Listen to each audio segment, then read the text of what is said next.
dia a todos, bom dia a todas. Sejam muito bem-vindos ao nosso ICL Mercado e Investimentos.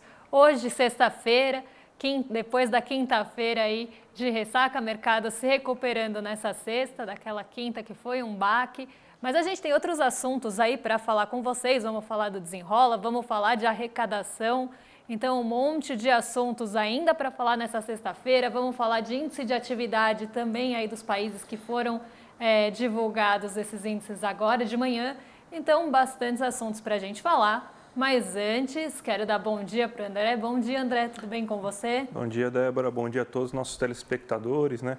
Hoje o mercado de ressaca, né, passou alguns dias aí na farra e hoje aí tá um movimento bem lento, poucas coisas acontecendo, mas a gente tem algumas coisas importantes para tratar, principalmente essa notícia do dia aí da arrecadação fiscal, tá dando bastante pano para manga, o Haddad e o Ministério da Fazenda ligaram um sinal amarelo, mas a gente vai tratar um pouco depois aí dessa notícia, porque, como sempre, a gente vai começar agora falando dos mercados mundiais. Vamos ver como que está o mundão, né? Notícia no nosso site, só para vocês já começarem a ver, né? Que tem uma parte um pouco mais explicada aí no nosso site aí sobre como que abriu os mercados. Mas, Débora, como que está então esse mundo? A Ásia, principalmente aí. A Ásia tem alguma novidade aí que você possa trazer para a gente? Tivemos novidade na Ásia, sim, André. E movimentos mistos por lá. Quando a gente fala movimento misto, é que parte das bolsas sobem e parte das bolsas caem no mesmo dia por motivos distintos. Então, o que aconteceu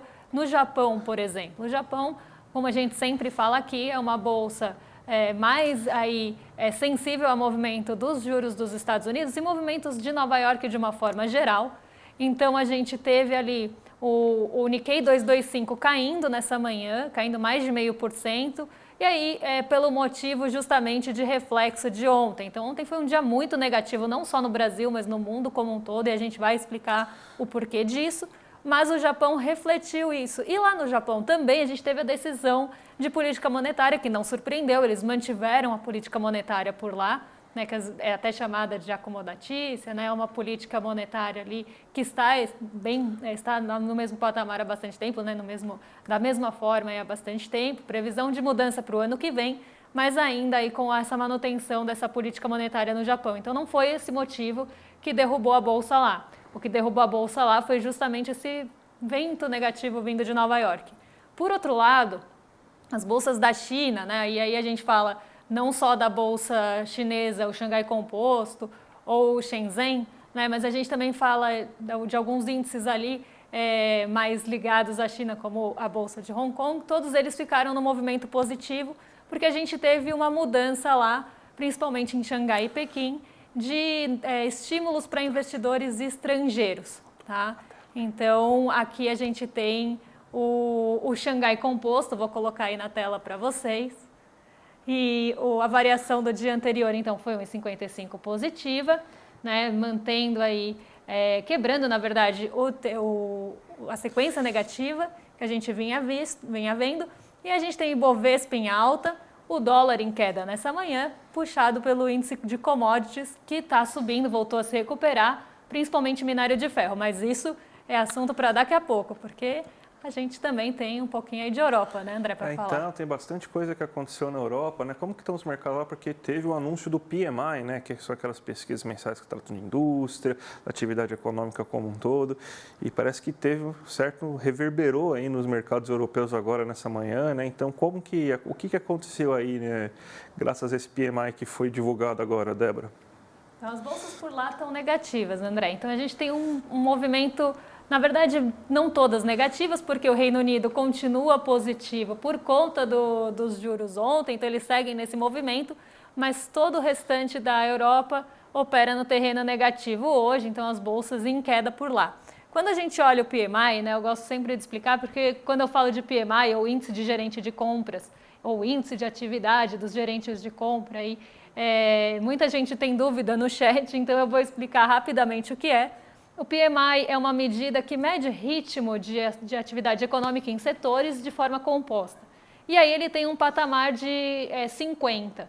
Né? E aí acima de 50, aqui está em percentual, mas são pontos, acima de 50, aquela atividade mostra aceleração ou mostra expansão e abaixo de 50 ela mostra contração.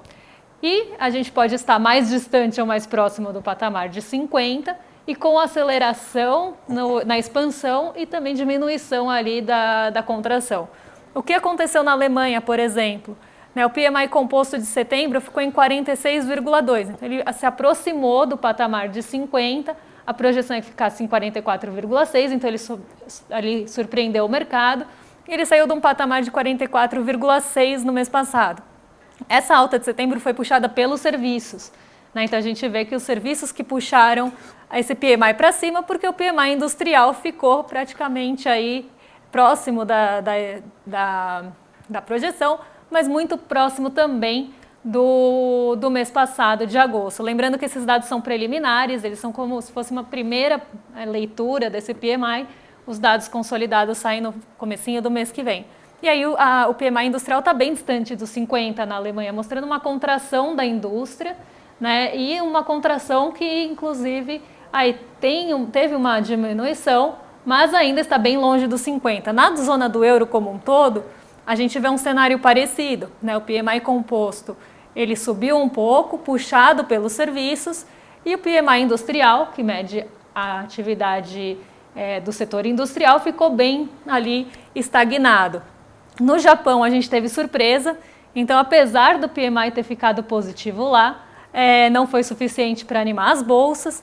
A gente vê que ele ficou ali em 52,6 no composto, 51,8 no composto, mas a gente vê aí uma mudança, e aí muito próximo da projeção do PMI de serviços e do PMI industrial. Então aqui a gente vê praticamente uma estagnação do Japão, mas a previsão aqui era de queda, principalmente no composto.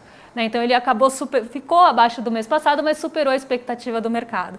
E no Reino Unido, aqui para fechar, a gente teve praticamente uma estabilidade no PMI composto e uma mudança aí basicamente no PMI de serviços, que ficou em 47,2, abaixo da projeção e abaixo do mês passado.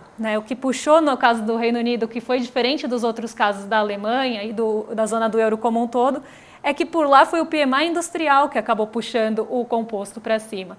Então aqui a gente tem algumas surpresas, principalmente no Japão em relação à previsão, mas um cenário bastante estável aí dos PMIs como um todo. Então, basicamente, surpreendeu, não está tão ruim quanto poderia estar, mas não está nada bom também ainda, né, Débora? Porque estamos longe, não estamos ainda em ritmo de aceleração, Então, a gente está simplesmente reduzindo a contração dos setores, dos serviços e da indústria. A gente sabe que a Europa está sendo muito afetada aí, principalmente pela guerra entre Rússia e Ucrânia. Dependência de energia desses países em relação à Rússia era muito grande, continua sendo muito grande.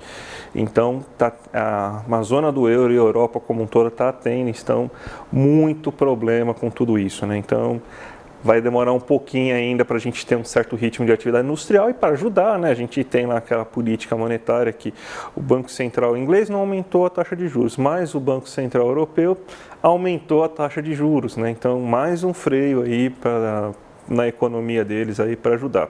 Quando a gente olha, André, o PMI, a gente vê que só o Japão está no terreno da expansão, O restante está no terreno da contração. E quem também contraiu e caiu parece que foi a arrecadação aqui do Brasil. Exatamente, a gente teve um problema aí de arrecadação, terceiro mês seguido, Notícia no nosso site, inclusive, que a arrecadação aí teve queda, porque alguns fatores aí que a gente vai explicar com mais detalhes para vocês, mas até o próprio Fernando Haddad aí, ele ligou o sinal amarelo aí porque ele se enfiou no buraco e vai precisar de uma arrecadação boa para cumprir a meta fiscal. Então, esse é o dilema que o Haddad está vivendo. E foi quem, André? Que setor? Acho que é um setor conhecido aí que puxou essa arrecadação para baixo. É um ator que a gente fala bastante aqui. Quem que foi, André? Exatamente. Conta pra gente. Foi a indústria que conseguiu. A gente está tendo aí uma queda anual de 1,34% da arrecadação na indústria. Então, o setor de serviços está melhorando, o setor comercial está melhorando a sua arrecadação em relação ao ano passado. A massa salarial, porque os brasileiros estão com mais emprego, estão com melhor renda, também está melhorando. E aí é o setor de industrial que fez uma queda e também as importações também, Então, a gente abriu os dados e foi ver assim, por que a arrecadação caiu tanto? Primeiro fato, a gente está tendo um nível de importação bem menor esse ano, porque a gente está vendo que expandiu a quantidade de exportação, reduziu-se a quantidade de bens importados e isso está até trazendo melhores resultados na nossa balança comercial. Mas, como consequência disso, a gente está importando menos, a gente está arrecadando menos com impostos sobre importação. Então, esse é um dos primeiros motivos. Segundo motivo, a baixa atividade industrial que a gente tem esse ano. E o terceiro motivo, que esse ano não tem eleição Paulo Guedes e Bolsonaro. Aí o que acontece? O que aconteceu ano passado? Vamos ver se vocês lembram, né? Mas é bom para refrescar a memória das pessoas. Você teve antecipação de receitas, pegou-se dividendos da Petrobras para aumentar a quantidade de arrecadação para gastar com eleição. Você teve você teve também privatizações, coisas que estão ocorrendo em bem menor volume agora nesse ano. Então você tinha uma série de receitas extraordinárias que não estão mais entrando nesse ano. Tanto que se você pegar os dados sobre a arrecadação em controle da Receita Federal, ela está até maior em termos reais, ela tem um aumento de 0,4% em relação ao mesmo período do ano anterior.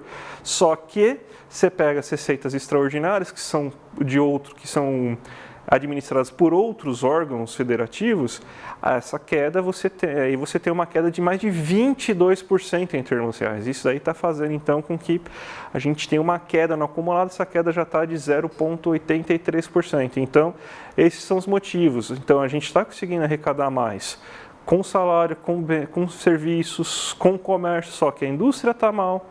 A indústria está mal, a gente está arrecadando um pouco com a indústria. A gente tem que estar importando menos, então a gente está arrecadando menos com a importação. E a gente não está fazendo aquelas... Antes chamava-se de contabilidade criativa, né? Esse termo sumiu. Impressionante, esse termo sumiu aí da imprensa, né? Mas a gente chamava de contabilidade criativa, você antecipar receitas de dividendos da Petrobras e começar a vender tudo para gastar em eleição. Então, esse ano não tem. Então, esse é o motivo. Mas, de qualquer jeito, Débora, o governo ligou o sinal de alerta. A gente está falando aqui faz tempo. O governo que criou esse problema para ele mesmo, fazendo esse arcabouço fiscal aí. Então, agora ele vai ter que ir atrás, né? Vai ter que cumprir. E a gente tem também notícia melhor, pelo menos para o nosso bolso, para os brasileiros endividados, porque segunda-feira temos aí a nova fase do Desenrola, né? Então, vai começar agora a segunda fase do Desenrola, né? Agora a negociação são para dívidas de até R$5.000 e você vai ter uma parcela cada vez maior, assim, já que são dívidas maiores, também deve entrar mais coisas, né? Então, existe uma previsão agora de maior quantidade de cartão de crédito, por exemplo, entrando agora, né? A gente teve pouco ainda renegociação de dívida de cartão, por enquanto, mas a gente vai ter, a gente ainda está na fase de inscrição, é bom a gente alertar aí o nosso telespectador que não vai começar ainda, né, a renegociação. A gente está ainda na fase da inscrição das pessoas que querem fazer parte do Desenrola e das empresas que vão fazer parte, não é isso, Débora? É isso mesmo. E lembrando que a gente já passou aí por duas fases, né? A gente teve a primeira fase, que eram aquelas dívidas até R$100, né? Dívidas de pessoas que ganhavam até 2 salários mínimos e dívidas até R$100. Depois nós tivemos a segunda fase, que era de rendas de 2 salários mínimos até R$20.000. E aí outras dívidas, né, que não tinham ali um limite, aí entravam algumas questões de financiamento, de bancos também, e aí cada banco ali, né, tendo o seu tipo de renegociação. E agora a gente vai para a terceira fase, que é justamente essa fase de pessoas que ganham até 2 salários mínimos, com dívida de consumo até R$5.000. Então, enquanto a gente tinha aquela limitação lá no começo, agora ela foi estendida, André. É muito importante esse Desenrola, por quê? Porque a gente tem que fazer com que esse dinheiro que estava sendo utilizado para pagamento de juros e de dívida comece a entrar na economia real, saia do banco e entre na economia real e aqueça o consumo, por exemplo, das famílias e das pessoas. Quando você tem, então, uma parte do orçamento tão grande destinada justamente para o pagamento dessas dívidas, as pessoas, além de tudo, elas têm medo de gastar pro futuro. Então, elas não fazem dívidas grandes, elas acabam, já que boa parte das pessoas se endividaram para o básico, inclusive na pandemia, né? A gente tem que lembrar disso, teve gente que se endividou para comer, para pagar a conta. Então, é isso que aconteceu. Então, você tem que cada vez mais fazer com que esse dinheiro saia do setor bancário e entre no comércio local, entre na vendinha, entre no restaurante, no barzinho. Então é esse que tem que ser a proposta. Então esse desenrola vai ajudar a ter uma parcela maior que o brasileiro tenha de dinheiro para colocar na economia real e não ficar só pagando dívida, Débora. Exatamente. Temos também novidade no programa Remessa, né, que saíram aí novas adesões, né, na remessa. Conta aí pra gente o que mudou. Essa aí é a grande dor de cabeça, né? Porque a quantidade de fake news, a quantidade de... Você entra no Twitter, assim, todo dia tem alguém reclamando que foi taxado, né? É impressionante, daí você vê a nota fiscal do cara, ele era para ser taxado que gastou mais de $50 mesmo, né? Mas tudo bem. Então a gente tem aqui notícia no nosso site também, né? Que agora 2 novas empresas acabaram de aderir, né, ao Remessa, então ela vai... Notícia do Remessa, gente, é a próxima. Aí, a inclusão da Shopee e do Mercado Livre no programa Remessa Conforme. Para quem não sabe, quando você tem aquela sua compra lá, a camisa tailandesa do Palmeiras, que realmente não foi uma grande coisa ontem, né? A camisa tailandesa aí do seu time de coração, aquela comprinha que você tem lá na Shein, aquela besteirinha que você compra lá no AliExpress, então ela deveria ser taxada, é que você tinha um controle um pouco... complicado, né? As pessoas não estavam fazendo um controle muito bom aí, estavam deixando passar, meio controle cego lá, e daí você não tinha essa taxação. Aí começou a aumentar a fiscalização e começaram a taxar as compras, porque toda compra era taxada, você tem, então, inclusive, imposto sobre importação. E, né, gente, não vamos achar que isso que caiu o imposto sobre importação e começaram a fiscalizar mais. Na verdade, o que não está sendo... Caiu a importação em volume, a gente não está exportando máquina, não está importando equipamento, insumo, é esse o volume, não é só comprinha na Shein, na Shopee, no Mercado e na AliExpress que vão fazer com que a queda do imposto sobre importação caia tanto, né? Mas tem essas 2 novas empresas que entraram, então se você comprar um produto até $50, quem aderiu a esse programa, agora você tem a Shopee e o Mercado Livre, se você comprar coisas do Mercado Livre de fora do Brasil também, você vai poder ser isento do imposto, só vai ser cobrado o ICMS, aí você reclame com o seu governador local, aí se você for cobrado isso, aí já não é a culpa do governo federal, tá bom? Cada um cobra os impostos que devem. E eu acho que o que vale ressaltar aqui, vale lembrar, é que antes, né, as compras de $50 que eram feitas ali de um estabelecimento, né, de uma pessoa jurídica, muitas vezes eram trazidas aqui para o Brasil como remetente de pessoa física para burlar esse imposto que existia, sempre existiu. E aí, quando começou a ventilar ali uma ideia de que a gente ia ter ali uma maior fiscalização e as pessoas começaram a ser taxadas, porque justamente tinha quase ali era realmente uma burla, né? Era uma forma de burlar esse sistema, essa remessa vindo da pessoa física, porque a gente tinha aquela coisa de presente, né? Se alguém te manda um presente do exterior até $50, ele não teria ali que ser taxado, e aí as pessoas lá dos outros países começaram a mandar como pessoa física para tentar burlar esse sistema. E aí isso começou a ser olhado mais de perto. Só que isso deu um revertério, né? Então, mas a compra de pessoas jurídicas existia já essa tributação. Mas como deu esse revertério, deu muita fake news em relação a isso, começou o programa Remessa, e quem aderia aí, Shopee, Mercado Livre e outras que já aderiram a esse programa, aí sim as compras vão ser aí isentas até $50. E aí sim uma mudança, né? Porque antes era realmente uma forma, quase um jeitinho que se dava com essa remessa vindo com o nome de pessoa física e não do comércio que te vendia. Exatamente, né? Basicamente estava sendo feita a coisa errada, a gente está reclamando que agora está sendo a coisa certa, né? E Débora, hoje é sexta, mas parece que o mercado sextou muito rápido, né? Porque ele está até de ressaca já hoje. É isso mesmo? Por que o mercado brasileiro está com essa ressaca tão grande? Aí, o Copom aí deixou o mercado meio de ressaca, Débora? Na verdade, hoje o mercado tomou um remedinho para ressaca, né? Não vou fazer propaganda, mas ele tomou um remedinho para ressaca porque ontem ele passou ali o dia realmente sofrendo de dor de cabeça. O mercado ontem deve ter se inscrito aí na palestra da Monja Coin, porque eles deviam estar estressadíssimos. E aí, por que isso aconteceu? Ontem a gente teve queda de mais de 2% aqui no Brasil, 2,15% no Ibovespa, né? Tivemos aí queda quase de 2% na Nasdaq, né? Então quase ali 1,84%, né? O Dow Jones e o S&P caindo também mais de 1%, então um dia muito ruim, né? E aí as pessoas começam também a ventilar algumas coisas aí duvidosas. É porque caiu os juros e o mercado não gostou. Né? Não é isso, né? Não foi isso que aconteceu e o meu papel aqui é explicar realmente o que aconteceu. Então a gente teve 2 fatores, quando a gente olha Brasil, que levaram a essa queda de 2,15% no Ibovespa e alta do dólar, eu explico depois. Né? Então, pensando na queda de 2,15% do Ibovespa, o primeiro fator que trouxe essa queda para baixo é que o mercado se decepcionou com o comunicado depois da decisão de política monetária. Então, como teve aquela manutenção de ritmo, não teve nenhuma indicação que isso possa acelerar nesse ano, o mercado que queria um corte mais acelerado no final do ano, principalmente, uma parte do mercado ainda tinha esperança que isso acontecesse e fosse sinalizado, se decepcionou. Então, esse é o primeiro ponto, né, que não vai ter um corte mais acelerado no fim do ano, como era esperado aí por parte do mercado. Outro ponto foi a sinalização que a gente falou ontem, lá do Banco Central dos Estados Unidos e do Jerome Powell, que preside a instituição, que sinalizou que o combate à inflação fica no centro, então caso tenha ali algum movimento, eles podem subir juros de novo, que eles vão olhar dados de emprego. E ontem os pedidos de auxílio-desemprego ficaram abaixo do esperado e o mercado não gostou, né? E a gente já explicou o porquê que isso acontece, né? É até ruim falar isso, mas as pessoas pediram menos auxílio-desemprego nos Estados Unidos e o mercado se frustrou porque queria mais desemprego.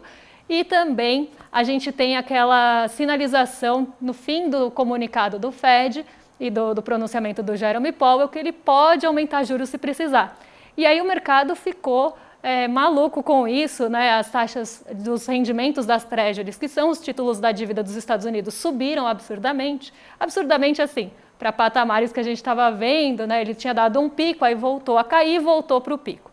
Então, isso aconteceu ontem, as taxas aqui de juros também subiram em reflexo das dos Estados Unidos, e aí esse sentimento de aversão ao risco, né, que é de tomar risco, num momento que você tem essas altas nos rendimentos de títulos de dívida, ele acaba acontecendo, porque a pessoa prefere, num momento de incerteza, buscar esses investimentos mais seguros. Então, a gente teve uma queda global aqui das bolsas, né, não foi só no Brasil, e o dólar subiu por 2 motivos. Um, porque a gente teve uma saída muito forte de recurso de renda variável, de bolsa, justamente por conta dessa busca desse mercado mais seguro, principalmente lá nos Estados Unidos. Então, esse fortalecimento do dólar, não só frente ao real, mas frente a outros países também, né? Mas o real foi o que mais se desvalorizou entre os emergentes. E aí a gente tem um segundo fator. A gente tem um grande volume de recurso aqui no Brasil, muito especulativo, que aí sim no corte da Selic ele sai, né, buscando um rendimento melhor em outro mercado.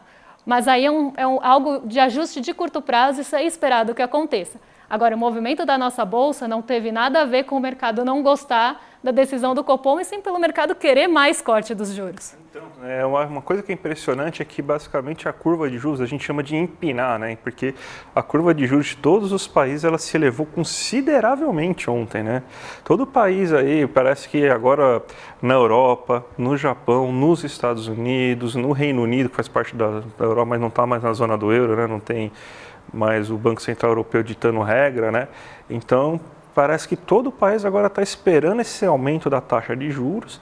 E aqui no Brasil, né, se você tem então todo mundo fugindo do risco, né, o que acontece?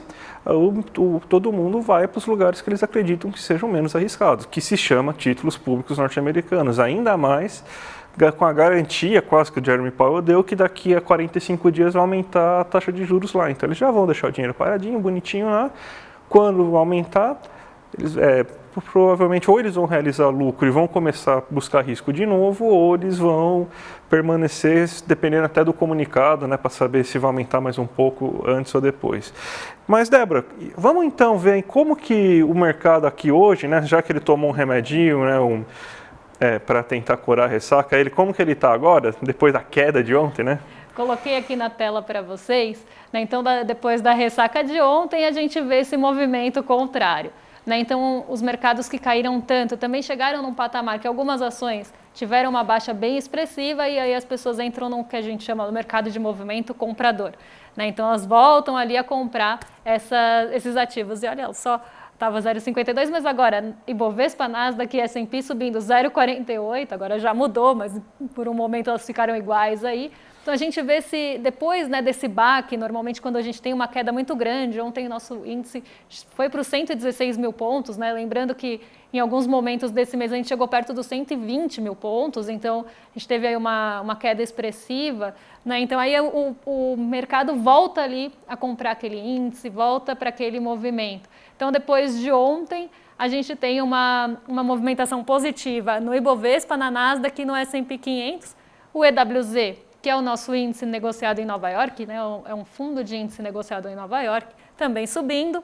O dólar caindo hoje, né, então depois de chegar a 4,94 hoje, ele opera em 4,91 justamente porque volta o recurso para cá e aquele recurso especulativo que eu falei que é de curtíssimo prazo saiu, né, e a gente tem também o petróleo Brent caindo 0,40.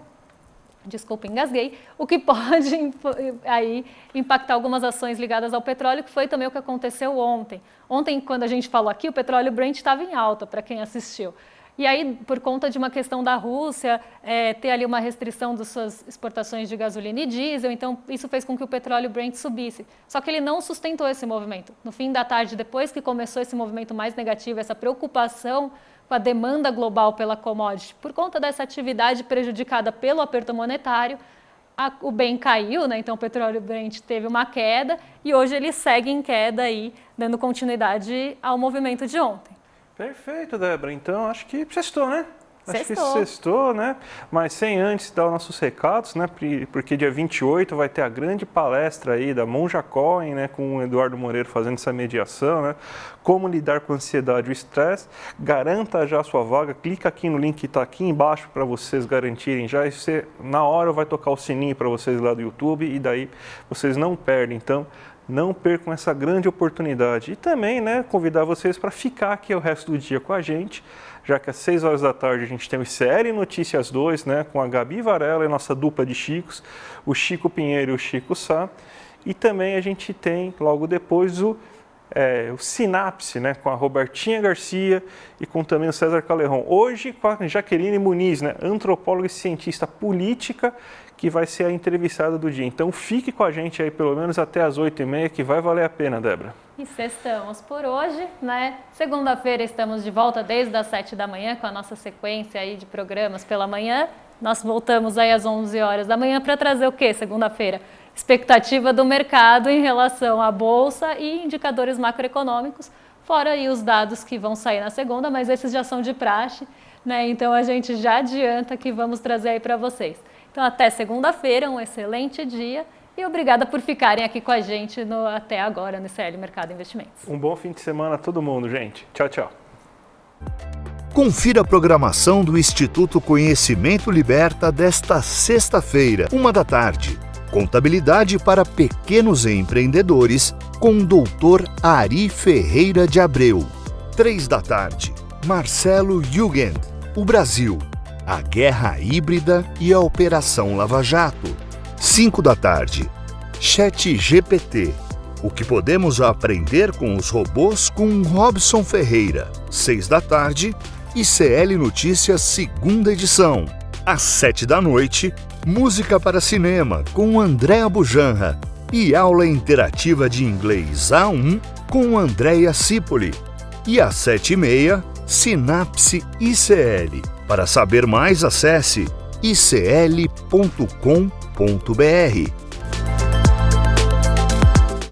Monja Coin tem ajudado a desmistificar estigmas e a combater a intolerância religiosa no Brasil. As armas que Monja Coin tem, os ensinamentos budistas e o amor. No dia 28 de setembro, uma quinta-feira às 8 horas da noite, ela vai dar uma palestra aberta e gratuita para todo mundo que faz parte da comunidade do ICL. Para você participar é só clicar no link aqui em cima ou aqui embaixo e gratuitamente em poucos segundos você vai estar inscrito. Clique agora, se inscreva e vamos participar dessa aula sobre como vencer o estresse e a ansiedade. Todos precisamos desses ensinamentos. Até lá!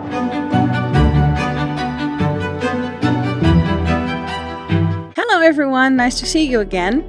So, on today's class, we're going to learn... Quer aprender um novo idioma? Buenas tardes. soy Pilar, la maestra de espanhol. No ICL você pode. Bonjour à tous et à toutes, bienvenue à un autre cours de français avec moi. Buongiorno, bentornato, bentornata alla nostra terza aula. Hallo zusammen.